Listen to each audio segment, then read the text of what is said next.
express India's views and outlook on the regional and international security environment. It is important for us to understand each other and respect our individual views while we strive together towards a common goal in the evolving security environment. I would like to begin with the immediate challenge facing us collectively, COVID-19. The virus is mutating fast and testing our response as we find new variants that are more ineffective and potent. India is just emerging from a second wave that pushed our medical response to the limit. But the disruptive effect of the pandemic is still unfolding. The test is therefore to make sure that the world economy moves on the path of recovery and to ensure that the recovery leaves no one behind. I am convinced that this is only possible if entire humanity is vaccinated. Globally available patent-free vaccines, unhindered supply chains, and a greater global medical capacity are some of the lines of effort that India has suggested for a combined effort. Ladies and gentlemen, never have the Indian concept of Vasudhaiva Kutumbakam, the whole world is a one family, and Sarve Bhavantu Sukhina, all be at peace, been more relevant.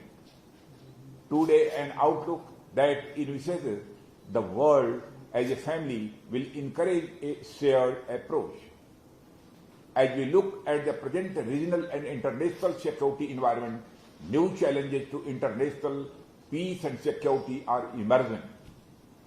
The multiple of challenges of today's dynamic and interdependent world cannot be addressed with outdated systems that were designed to deal with trials of the past.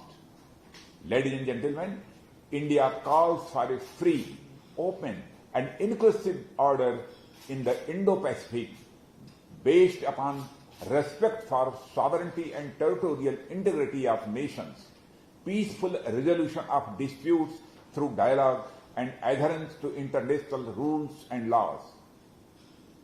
India has strengthened its cooperative engagements in the Indo-Pacific based on converging visions and values for promotion of peace, stability, and prosperity in the region.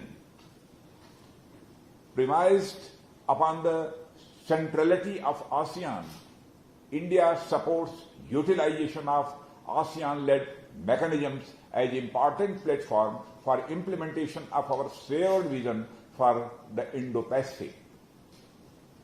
Ladies and gentlemen, India's engagement with the Southeast Asian region, of which ASEAN has been a primary component, is based on its Act East policy announced by Honorable Prime Minister Narendra Modi in November 2014. Key elements of this policy are to promote economic cooperation, cultural ties, and develop strategic relationships with countries in the Indo-Pacific region through continuous engagement at bilateral, regional, and multilateral levels. Maritime security challenges are another area of concern to India. The sea lanes of communication are critical for peace, stability, prosperity, and development of the Indo-Pacific region. In this regard, developments in the South China Sea have attracted attention in the region and beyond. India supports freedom of navigation, overflight, and unimpeded commerce in the international waterways. India hopes that the Code of Conduct negotiations will lead to outcomes that are in keeping with international law, including the UNCLOS, and do not prejudice the legitimate rights and interests of the nations that are not party to these discussions. Brothers and sisters, terrorism and radicalization are the gravest threats to peace and security that the world is facing today. India shares global concerns about terrorism and believes that in an era when networking amongst the terrorists is reaching alarming proportions, only through collective cooperation can the terror organizations and their networks be fully disrupted, the perpetrators identified and held accountable, and strong measures be undertaken against those who encourage, support, and finance terrorism and provide a sanctuary to terrorists. As a member of the Financial Action Task Force, India remains committed to combat financing of terrorism. Cyber threats loom large as demonstrated by incidents of the ransomware and Vanity attacks and cryptocurrency thefts and are a cause of concern.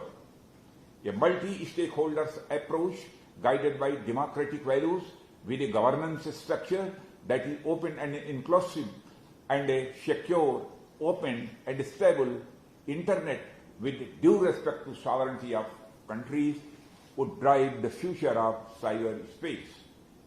Brothers and sisters, building upon our 2004 tsunami experience, India has undertaken a wide range of HADR operations. India has remained one of the first to respond in times of distress in the immediate as well as extended neighborhood of India.